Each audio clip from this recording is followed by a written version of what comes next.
Hello guys, magandang araw sa inyo. Ngayong araw ay papakita ko sa inyo yung mga ilang pamilihan dito sa island. Dahil kung minsan guys ay may nagpi-PM sa akin at nagko-comment sa aking mga video na pinopost. Nagtatanong kung ano ba ang itsura ng mga pamilihan dito sa island. At dito sa video ay syempre ay sasagutin natin yung mga tanong na yan. Dito sa island guys, lahat ng mga supply ng pagkain, puro frozen meat ang mga nandito. Tulad ng isda, manok, baboy at baka. Pero may mga ilang fresh din naman na pagkain ng mabibili rito tulad ng mga gulay at prutas. Dahil yung mga ibang fresh na gulay dito ay dito natin natrim sa island. Dito sa island guys, wala ritong pamilihan tulad ng palengke. Meron lang dito ay grocery na tulad sa Pilipinas. Nakaramihan na nagmamay-ari ay mga Chinese, na ang mga empleyado ay puro mga Pinoy at ilang mga locals. Pero dito sa island guys, mga ilang building o store o apartment na pagmamay-ari ng mga Pinoy. Tulad na lang itong store na pagmamay-ari ng isang Pinoy. At ito ang 3K.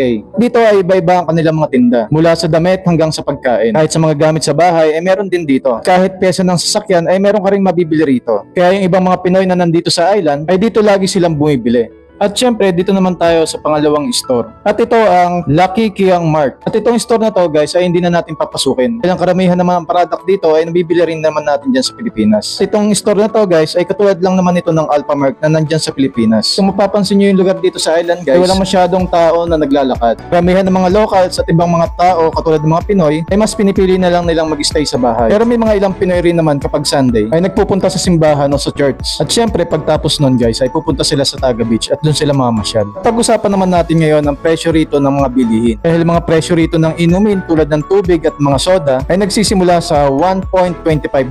Kung i-convert nyo sa peso ay nagkakahalaga ng 60 pesos mahigit. At yung pandesal, 6 na piraso, nagkakahalaga yon ng $3. At syempre kayo nang bahala mag-convert kung magkano yun. Sa totoo lang guys, ilang dyan sa Pilipinas nagmamahal ang mga bilihin. Gayong dito sa ibang bansa ay mahal na rin ang mga bilihin. Kaya hanggat kaya mong magtrabaho ay pagsumikapan natin makaipon para sa kinabukasan ng ating pamilya. At ngayon nga guys, andito na tayo sa pangatlong store. Ito ang Wangsun Building. Siyempre guys, katulad ng unang store, hindi ko na rin papakita sa inyo yung loob. Yung mga supply pala ng mga product dito guys, yan ay sa Pilipinas nang gagaling. Yung iba sa Malaysia at sa China.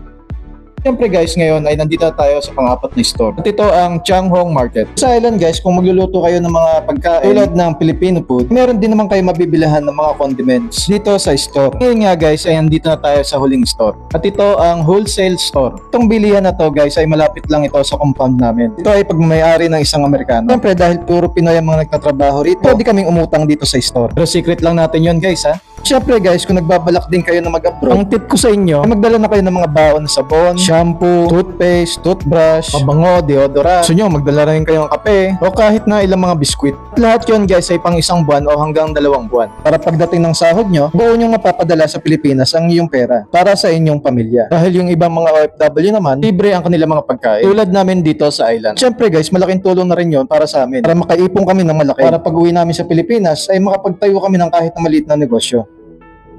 Dito nga sa video guys ay papakita ko lang sa inyo yung location na napuntahan natin ng mga store.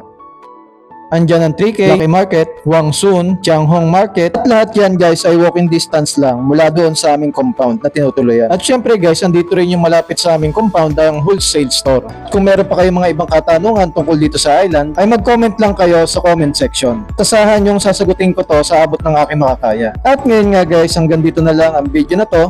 Maraming salamat sa panonood and God bless.